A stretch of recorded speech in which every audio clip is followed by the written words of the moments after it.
और अल्हम्दुलिल्लाह हम तो कहेंगे कि ज्यादा से ज्यादा बच्चे पैदा करें आप लोग। अल्लाह अगर दे रहा है तो आप उसको लीजिए। लोग थोड़ा परेशान तो है कि हमारी आबादी बढ़ रही है। अरे देश की आबादी जितनी ज्यादा होगी देश उतना ही मजबूत होगा। तो हम तो आज से एक नारा देंगे कि हम दो और हमारे 2 दर्जन।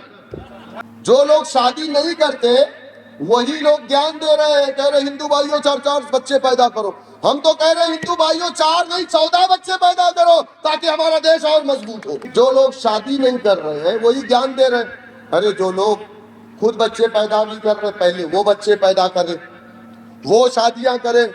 अगर कोई दिक्कत है कोई परेशानी है तो हमारी पार्टी में बहुत सारे हकीम हैं, आप उनसे संपर्क करिए।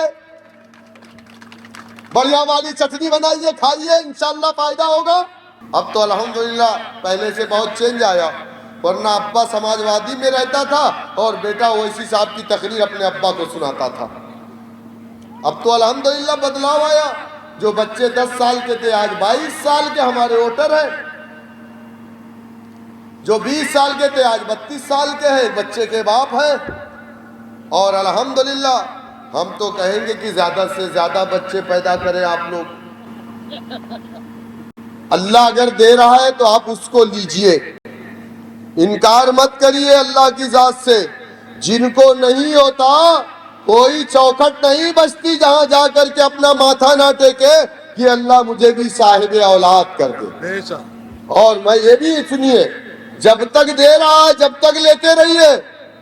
लोग थोड़ा परेशान तो है कि हमारी आबादी बढ़ रही है।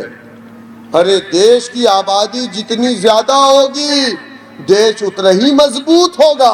चाइना की आबादी ज्यादा है, चाइना मजबूत है।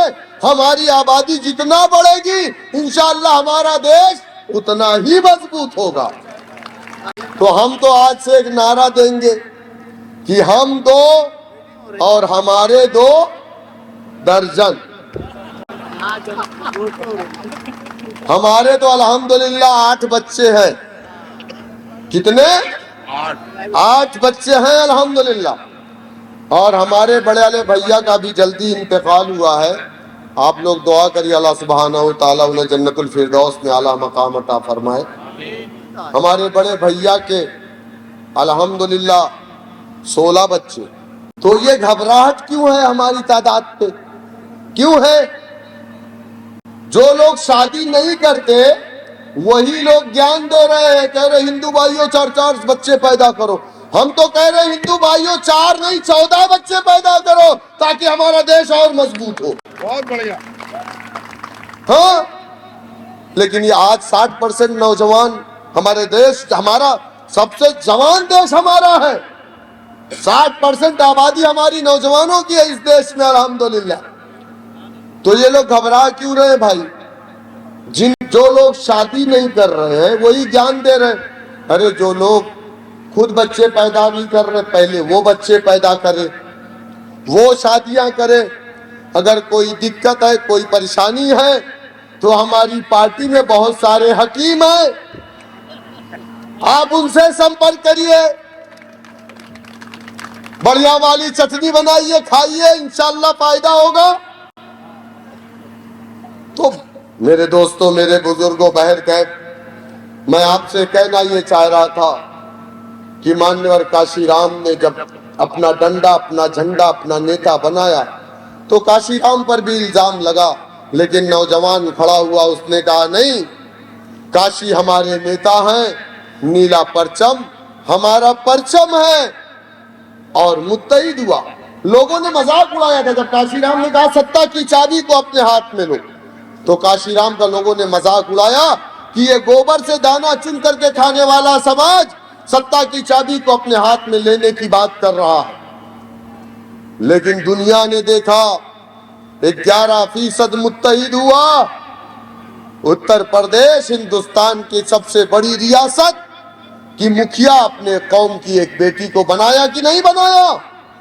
मेरे दोस्तों, मेरे बुजुर्गों, लोग कहते थे नामुमकिन है एमआईएम का सक्सेस होना। मेरे दरमियान में मुशीर चौधरी संभल से आए हैं बैठे हुए, 2017 में चुनाव लड़े चेयरमैनी का, 13,000 वोट पाए। मैंने कहा मुशीर भाई साबित कदम रहना, अगला इलेक्शन आपका है इंशाअल्लाह।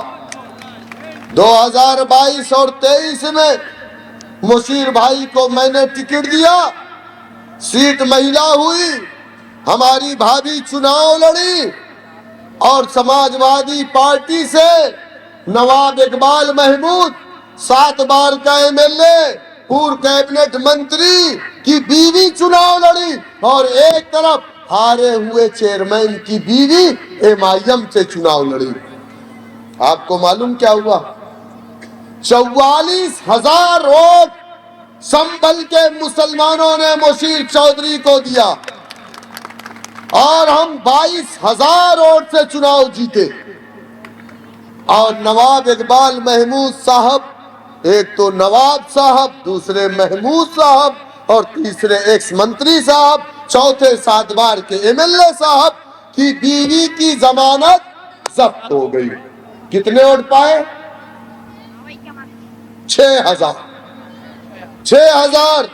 जबकि एमपी समाजवादी